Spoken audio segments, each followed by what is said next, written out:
Hello दोस्तों, up study के online platform में आपका बहुत बहुत स्वागत है। आज के वीडियो में बात करने वाले हैं न्यूक्लिक अम्ल, न्यूक्लिक एसिड के बारे में। पिछली क्लास में हमने डिस्कस किया था आनुवंशिकता, जो टॉपिक है आनुवंशिक जेनेटिक्स, वो हमारा आज टॉपिक चल रहा है।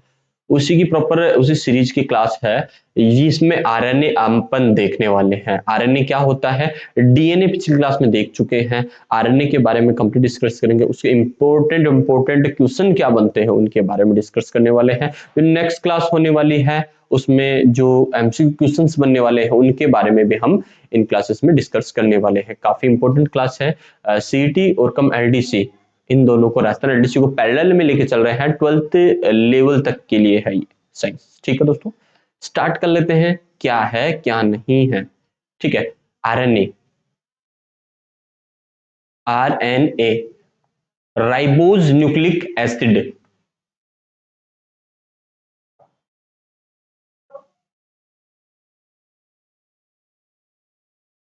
क्या है, राइबोज न्यूक्लिक एसिड। आरएनए का पूरा नाम क्या है, राइबोज न्यूक्लिक एसिड आरएनए का पूरा नाम है। ठीक है दोस्तों, ध्यान रखिएगा, आरएनए का पूरा नाम क्या है, राइबोज न्यूक्लिक एसिड आरएनए का पूरा नाम है। ठीक है, डीएनए का पूछा जाए तो पहली क्लास में मैंने बताया डीऑक्सीराइबोज न्यूक्लिक एसिड डीएनए का पूरा नाम है।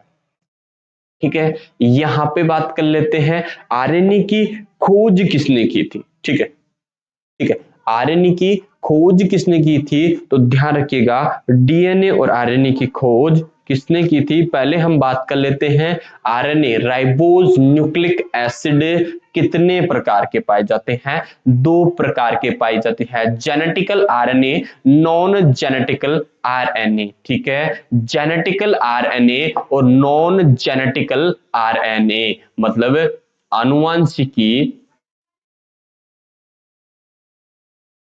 आनुवंशिकी आरएनए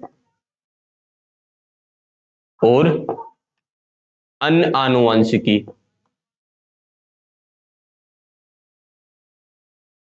के आरएनए। ठीक है, genetical RNA, non genetical RNA, ये दो प्रकार के आरएनए पाए जाते हैं। ठीक है, अब बात कर लेते हैं आनुवंशिकी आरएनए क्या होता है। ये फर्स्ट वाला जो आनुवंशिकी आरएनए, जेनेटिकल आरएनए की डेफिनेशन क्या होगी। आरएनए और डीएनए कहां पाया जाता है, ध्यान रखिएगा सेल के केंद्रक में, सेंटर में पाया जाता है। ध्यान रखिएगा आरएनए और डीएनए ये क्या होता है, आनुवंशिकी पदार्थ होता है। क्या होता है, आनुवंशिकी पदार्थ होता है जिस कोशिका में डीएनए, ठीक है, डीएनए अनुपस्थित रहता है। ठीक है, डीएनए अनुपस्थित है, उसमें आरएनए उपस्थित होता है, ओनली आरएनए ही उपस्थित होता है। वो आनुवंशिकी पदार्थ के रूप में, मुख्य आनुवंशिकी पदार्थ के रूप में कार्य करता है, तो वो आनुवंशिकी आरएनए हो गया। नाम से क्लियर हो जाता है, जिसमें आनुवंशिकी पदार्थ के रूप में आरएनए कार्य करता है, तो वो कौन सा हो गया, आनुवंशिकी आरएनए। ठीक है, क्लियर हो गया है। अनआनुवंशिकी, नॉन जेनेटिकल आरएनए, जिसमें आरएनए और डीएनए दोनों उपस्थित होते हैं। क्या होते हैं, आरएनए भी उपस्थित होता है, डीएनए भी उपस्थित होता है, लेकिन इसमें मुख्य आनुवंशिकी पदार्थ के रूप में कौन काम करता है, डीएनए काम करता है। ठीक है, याद रखिएगा अनआनुवंशिकी और आनुवंशिकी आरएनए के बारे में। ठीक है, डेफिनेशन यही होने वाली है, जिस कोशिका में ओनली आरएनए, आनुवंशिक पदार्थ के रूप में ओनली आरएनए पाया जाता है और मुख्य आनुवंशिक पदार्थ का कार्य भी आरएनए ही करता है, तो वो क्या हो गया, आनुवंशिकी आरएनए। जिस कोशिका में, ध्यान रखिएगा, आरएनए और डीएनए दोनों पाए जाते हैं, लेकिन आनुवंशिकी पदार्थ के रूप में डीएनए ही मुख्य आनुवंशिक कार्य करता है। ठीक है, मुख्य आनुवंशिक का कार्य करता, आनुवंशिक पदार्थ का कार्य करता है। ठीक है, इसका एग्जाम्पल क्या होगा, एग्जाम्पल क्या होगा, रेट्रोवायरस, टीएमई, एमवी, टोमेको मोजैक वायरस, और क्या होने वाला है, रेट्रोवायरस, टीएमवी वायरस और आपका राइनो वायरस। ठीक है, इन वायरस में आरएनए ही होता है। ठीक है, रेट्रोवायरस, ठीक है, रेट्रोवायरस, टीएमवी और ये हो गया का टोबैको मोजेक वायरस हो गया जो तंबाकू में पाया जाता है, और राइनो वायरस। ठीक है, इनमें आरएनए ही जेनेटिकल मटेरियल के रूप में कार्य करता है, मुख्य आनुवंशिक पदार्थ के रूप में कार्य करता है। अब बात कर लेते हैं कौन कौन सा आरएनए किस किस में पाया जाता है। तो यहां पे आपका क्लियर हो गया नॉन आनुवंशिकी और आनुवंशिकी का। ठीक है, यहां पे बात कर लेते हैं आनुवंशिकी आरएनए कितने प्रकार का होता है। कितने प्रकार का होता है, 3 प्रकार का होता है। ठीक है, second non genetical, non genetical RNA कितने प्रकार के होते हैं। Non genetical RNA rRNA, tRNA और एमआरआरएनए 3 प्रकार के होते हैं। कितने प्रकार के होते हैं दोस्तों, आर आरएनए, सेकंड टीआरएनए और थर्ड है एमआरएनए। ठीक है, याद रखिएगा कौन कौन से होते हैं, आरआरएनए, टीआरएनए और एमआरएनए। ठीक है, आरएनए। ठीक है, अब आनुवंशिक आरएनए ऐसी कोशिका जिसमें डीएनए और दोनों प्रकार आरएनए दोनों पाए जाते हैं, लेकिन मुख्य आनुवंशिक पदार्थ के रूप में डीएनए कार्य करता है। डीएनए पाया जाता है, मतलब मुख्य आनुवंशिक पदार्थ डीएनए पाया जाता है। तो ये आपका इसका तो डेफिनेशन हो चुका है। ठीक है, नॉन जेनेटिकल आरएनए। अब बात करते हैं वायरस में डीएनए पाया जाता है, उसे एडिनो वायरस बोलते हैं। आरएनए में क्या बोलता है, जिनमें आरएनए पर रेट्रो वायरस बोलते हैं। क्या बोलते हैं इनको, एडिनो वायरस बोलते हैं। ठीक है, जिनमें डीएनए मुख्य आनुवंशिक पदार्थ के रूप में कार्य करता है वो एडिनो वायरस बोलते हैं। जो आरएनए है उनमें उनको राइनो वायरस बोलते हैं। ठीक है, सॉरी रेट्रो वायरस बोलते हैं। अब बात करते हैं आरआरएनए क्या है। आरआरएनए है राइबोसोमल आरएनए। ठीक है, आरआरएनए का पूरा क्या नाम है, राइबोसोमल आरएनए। ठीक है, राइबोसोमल आरआरएनए। ठीक है, राइबो आर का क्या हो गया, राइबोसोमल आरएनए। ठीक है, इसकी बात करते हैं राइबोसोमल आरएनए की बात करते हैं। राइबोसोम में कोशिका द्रव्य में, ध्यान रखिएगा क्या पाया जाता है, राइबोसोम कोशिका द्रव्य में पाया जाता है। क्या पाया जाता है, राइबोसोम कोशिका द्रव्य में पाया जाता है। निर्माण किसमें होता है, केंद्रिका में होता है, न्यूक्लियस में होता है। ठीक है दोस्तों, ध्यान रखिए किसमें होता है, न्यूक्लियस में होता है। किसमें खोज की थी, निर्माण की बात के केंद्रिका के में होता है। किसने खोज की थी, किसमें खोज की थी, फोटोन ने खोज की थी। ध्यान रखिएगा फोटोन ने खोज की थी, फोटोन ने खोज की थी। किसने खोज की थी, किसमें, आरआरएनए की खोज केंद्रक में। कहां हुई थी, केंद्रक में फोटोन ने खोज की थी। ठीक है, यहां पे इतना क्लियर हो गया है आरआरएनए कितने प्रकार का होता है। ठीक है, किन किन में पाया जाता है, प्रोकैरियोट कोशिका में पाया जाता है और यूकैरियोट कोशिका में पाया जाता है। ठीक है, ध्यान रखिएगा प्रोकैरियोट सेल में पाया जाता है और यूकैरियोट सेल में पाया जाता है। ठीक है, प्रोकैरियोट सेल में पाया जाता है प्रोकैरियोट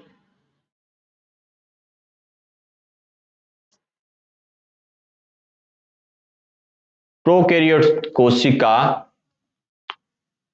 ठीक है, इसमें किस प्रकार का आरआरएनए पाया जाता है? तो इसमें 70S प्रकार का पाया जाता है। इसकी उप इकाइयां क्या है?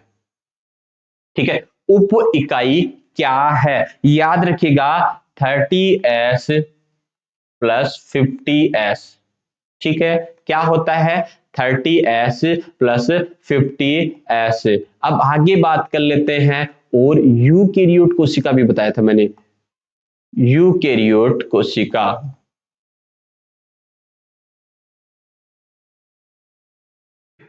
प्रोकैरियोट और यूकैरियोट कोशिका में पाया जाता है किस प्रकार का पाया जाता है? 80S प्रकार का पाया जाता है। इसकी उप इकाइयां क्या है? तो 40S प्लस 60S प्रकार की पाई जाती है इसकी उप इकाइयां, ठीक है।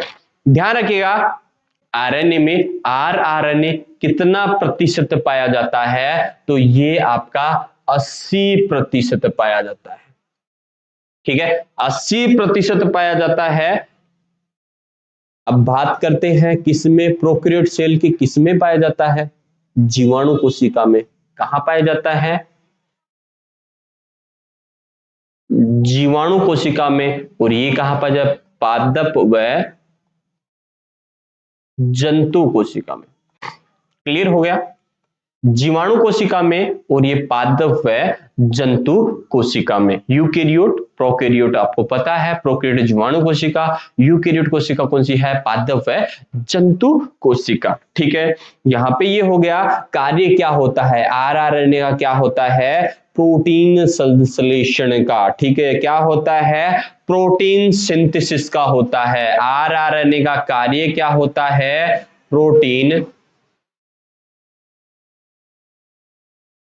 प्रोटीन सिंथेसिस का कार्य होता है।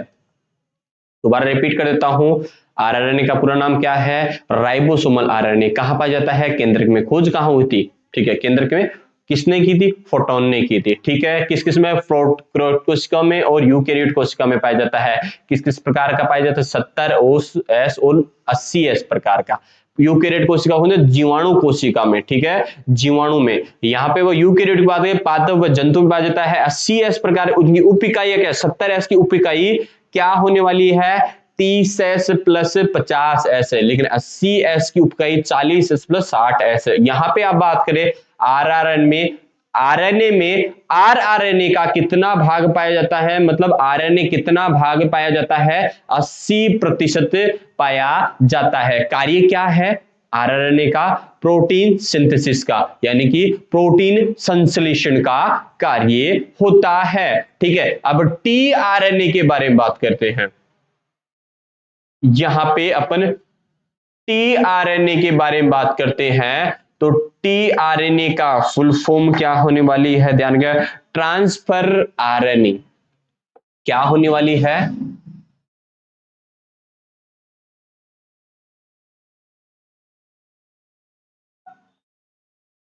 क्या होने वाली है? ट्रांसफर आरएनए, ठीक है, क्लियर हो गया। यहां पे बात कर लेते हैं आरएनए का कुल कितना? 10 से 15% भाग पाया जाता है। कितना? 10 से 15% भाग पाया जाता है। वही आरआरएनए कितना पाया गया था? 80%, ठीक है, देख लीजिएगा। आगे बात कर लेते हैं और क्या होने वाला है इसमें। निर्माण कहां होता है? केंद्रक में होता है, ठीक है। कहां होता है? केंद्रक में, न्यूक्लियस में होता है। कहां होता है? केंद्रक में होता है। वही बात करें क्या करता है? सूचना का वहन करता है, ठीक, क्या करता है? कार्य क्या है इसका? क्या करता है? सूचना का वहन करता है, ठीक है, क्या करता है? सूचना का वहन करता है। वही बात करते हैं थर्ड कौन सा है? एमआरएनए। मैसेंजर आरएनए, इसे क्या बोलते हैं? Messenger RNA. क्या बोलते हैं? Messenger RNA. ठीक है, मैसेंजर आरएनए क्या होता है? एमआरएनए मैसेंजर आरएनए होता है। कितना प्रतिशत पाया जाता है दोस्तों? 1 से 5% पाया जाता है। कितना भाग पाया जाता है? 1 से 5% भाग पाया जाता है। और ये क्या होता है? संदेश वाहक। ठीक है, संदेश वाहक के रूप में होता है। और आगे बात कर लेते हैं, क्या करता है? उत्पन्न करता है। क्या करता है? संदेश उत्पन्न करता है। ठीक है, यहां पे ये क्लियर हो चुका है। आगे बात कर लेते हैं, कौन सा क्या होने वाला है। इतना आपको पता चल गया क्या क्या है? टीआरएनए, आरआरएनए और एमआरएनए। ठीक है, सबसे ज्यादा मात्रा में कौन सा पाया जाता है? आरआरएनए 80% पाया जाता है। ठीक है, टीआरएनए 10 से 15 और एमआरएनए 1 से 5% पाया जाता है। ठीक है, क्लियर हो गया। आगे बात कर लेते हैं, इंपॉर्टेंट है, ध्यान रखिएगा। सेंट्रल डोगमा सिद्धांत क्या है? सेंट्रल डोगमा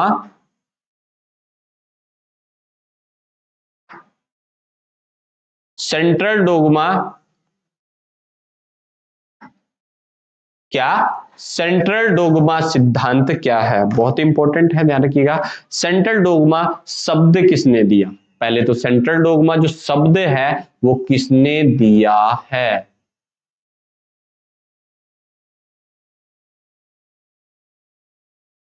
शब्द किसने दिया? तो क्रिक ने दिया था। किसने दिया था? क्रिक ने। ठीक है, शब्द किसने दिया? क्रिक ने दिया था। सेंट्रल डोगमा क्लियर हो चुका है। याद रखिएगा, ये वर्ड किसने दिया? सेंट्रल डोगमा क्रिक ने दिया था। सेंट्रल डोगमा की थ्योरी का प्रस्तुतिकरण किसने किया था? जैकब और मेनार्ड ने किया था। अब बात करते हैं इसकी प्रस्तुतिकरण किसने की थी?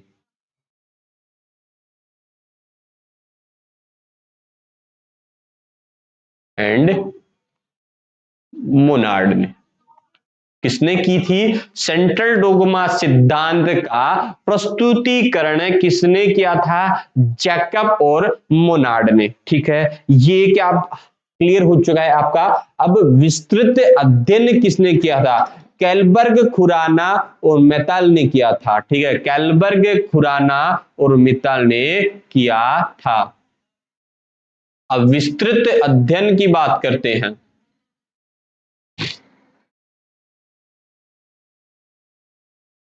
विस्तृत अध्ययन किसने किया था? तो याद रखिएगा,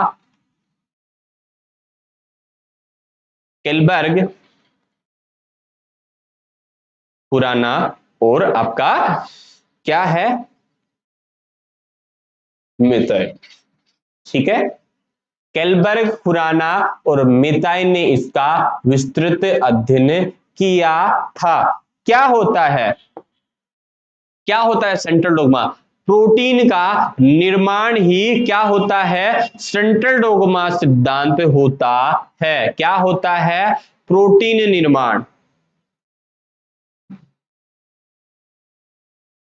क्या होता है? प्रोटीन निर्माण ही सेंट्रल डोगमा सिद्धांत होता है। क्या होता है? सेंट्रल डोगमा सिद्धांत किसे कहते हैं? प्रोटीन का निर्माण ही सेंट्रल डोगमा होता है, जिसमें क्या होता है? ट्रांसक्रिप्शन भी होता है और ट्रांसलेशन भी होता है। पहले मैंने बताया था ट्रांसलेशन क्या होता है, ट्रांसक्रिप्शन और ट्रांसलेशन क्या होता है। डीएनए से आरएनए बनना क्या होता है? ट्रांसक्रिप्शन होता है। और आरएनए से प्रोटीन बनना क्या होता है? ट्रांसलेशन होता है। यहां पे आप देख पा रहे हो, डीएनए से आरएनए और आरएनए से प्रोटीन। ये क्या है? डीएनए से आरएनए बनना क्या होता है? अनुलेखन, ट्रांसक्रिप्शन। क्या होता है आपका अनुलेखन होता है, ट्रांसक्रिप्शन। और ये क्या होता है, आरएनए से प्रोटीन बनना क्या होता है, ट्रांसलेशन, अनुवादन। क्या हो गया, ट्रांसलेशन और ट्रांसक्रिप्शन। क्लियर हो गया आपका। डीएनए से आरएनए और आरएनए से प्रोटीन बनने की जो क्रिया है वो क्या होती है, सेंट्रल डोग्मा सिद्धांत होता है। ठीक है, क्लियर हो गया आपका यहां तक। सेंट्रल डोग्मा सिद्धांत यहां इस क्लास में आज अपने देखा, आरएनए का पूरा कंप्लीट देख लिया, आरएनए कितने प्रकार के आते हैं उनके बारे में इस क्लास में देखा। दोबारा से रिपीट कर लेते हैं क्योंकि यही आपको याद हो जाए तो बेहतर है। ठीक है दोस्तों, ध्यान रखिएगा। आरएनए कितने प्रकार के होते हैं, 2 प्रकार के होते हैं, जेनेटिकल आरएनए और नॉन जेनेटिक आरएनए। आनुवांशिक आरएनए क्या होता है, जेनेटिक, उसमें आरएनए ही उपस्थित होता है, मुख्य आनुवांशिक पदार्थ के रूप में डीएनए अनुपस्थित होता है। किसमें, कौन कौन से हो गए, रेट्रोवायरस, टीएमवी और राइनो वायरस। ठीक है, यहां पे क्लियर हो गया। अन्य आनुवंशिक नॉन जेनेटिकल आरएनए हो गया जिनमें डीएनए और आरएनए दोनों उपस्थित होते हैं, लेकिन आनुवंशिक पदार्थ के रूप में डीएनए मुख्य आनुवंशिक पदार्थ का कार्य करता है। ठीक है, अब नॉन जेनेटिकल आरएनए के 3 भाग होते हैं, आरआरएनए, टीआरएनए और एमआरएनए। ठीक है, आरआरएनए को क्या बोलते हैं, राइबोसोमल आरएनए। कहां पे, केंद्रक में। किसने खोजा, फोटोन ने खोजा। किस किस में पाया जाता है, प्रोकैरियोट और यूकैरियोट कोशिका में पाया जाता है। ध्यान रखिएगा, प्रोकैरियोट जीवाणु कोशिका में 70s प्रकार के, इसकी उपिकाएं कितनी है, 30s और 50s। ठीक है, यूकैरियोट कोशिका में पादप व जंतु कोशिका है, उनमें पाया जाता है 80s प्रकार का पाया जाता है, उसकी उपिकाएं क्या होती है, 40s और 60s पाया जाता है। ठीक है, आरएनए का कितना भाग में पाया जाता है, 80%, और इसका कार्य क्या होता है, प्रोटीन सिंथेसिस का कार्य होता है। टीआरएनए के बारे में बात कर ली अपन ने, सॉरी, आरआरएनए के बारे में बात कर ली, टीआरएनए के बारे में बात कर, टीआरएनए क्या होता है, जिससे 15% पाया जाता है टोटल आरएनए का। ठीक है, कहां पे खोज की, इसकी न्यूक्लियस में, न्यूक्लियस में पाया जाता है। इसकी अलग बात करें, इसका काम क्या है, सूचना वाहन का होता है, और आरआरएनए का क्या होता है, प्रोटीन संश्लेषण का होता है। ठीक है, प्रोटीन सिंथेसिस का होता है। ठीक है, याद किया, प्रोटीन सिंथेसिस का आरआरएनए का, टीआरएनए का सूचना वाहन करने का, और एमआरएनए की बात करें, एमआरएनए का क्या फुल फॉर्म क्या है, मैसेंजर आरएनए से बोलते हैं। टोटल आरएनए का 1 से 5% पाया जाता है, संदेश वाहक के रूप में काम करता है, मतलब संदेश उत्पन्न करता है। अब बात मोस्ट इंपोर्टेंट है सेंट्रल डोग्मा सिद्धांत। ठीक है, बहुत इंपॉर्टेंट है। सेंट्रल डोग्मा सिद्धांत क्या होता है, यह होता है प्रोटीन का निर्माण होना। ठीक है, डीएनए से प्रोटीन का निर्माण होना, डीएनए, आरएनए और प्रोटीन ट्रांसलेशन, मैंने अनुलेखन आपको पिछली क्लासेस में बता दिया था। क्या होता है, डीएनए से आरएनए बनने की जो प्रक्रिया होती है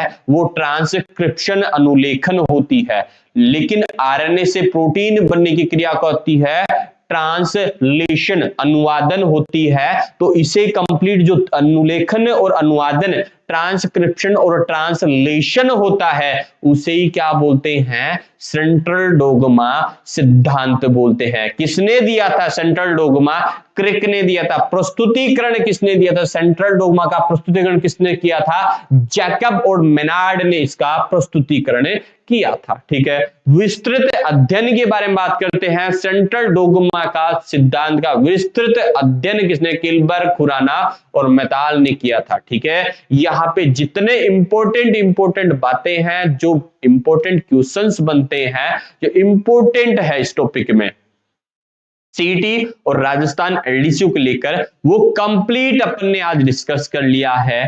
ठीक है दोस्तों, आनुवांशिकी जो जेनेटिक्स है उसमें न्यूक्लिक एसिड गुणसूत्र, ठीक है, जो जितने भी इंपॉर्टेंट क्वेश्चंस बनते हैं, इंपॉर्टेंट टॉपिक है, उनके बारे में अपने कंप्लीट डिस्कस कर लिया है। ओनली जो सीटी और राजस्थान एलडीसी के लिए है उसी लेवल का लेकर, अगर 12th लेवल की आप एग्जाम दे रहे हो, कोई भी अग्निवीर की दे रहे हो, तो अगर उस सिलेबस में, उस एग्जाम में, उस सिलेबस में अगर आनुवंशिकी, किसी भी प्रकार जेनेटिक्स के बारे में, न्यूक्लिक एसिड के बारे में और गुणसूत्र उस सिलेबस में अवेलेबल है, तो इससे अधिक आपको पढ़ने की आवश्यकता नहीं है। नेक्स्ट क्लास जो होने वाली है, उस क्लास में अपन क्वेश्चंस के बारे में डिस्कस करेंगे दोस्तों। ठीक है दोस्तों, अब मिलते हैं नेक्स्ट क्लास में। नेक्स्ट जो वीडियो होने वाला है, इसी की सीरीज का जो इंपॉर्टेंट क्वेश्चन, जो पिछली क्लास में, पिछली एग्जाम्स में आए हुए क्वेश्चन, उनके बारे में डिस्कस करने वाले हैं।